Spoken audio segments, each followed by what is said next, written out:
Talk to them about getting a ride in the B-17, and he'll also be flying in our air show here. Be flying right after Scooter. Here's Scooter. Pull to the vertical for a 1.5 roll. Watch him now as he completes a 1.5 roll in that airplane.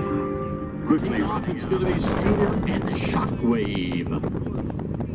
And we'll get John Black recovered, then we'll get Sandy Cruz. The 182 off tail comes up on the B-17 Flying Fortress. 4 Wright Cyclone engines on the Flying Fortress. Landing gears slowly retracting, flaps coming up as they increase their airspeed.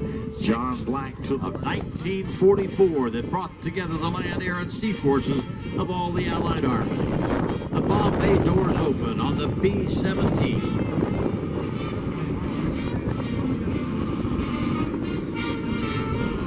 Those beaches were given the code names of Utah, Omaha, Gold, Juno, and Sword, and a great invasion force stood off the Normandy coast of France.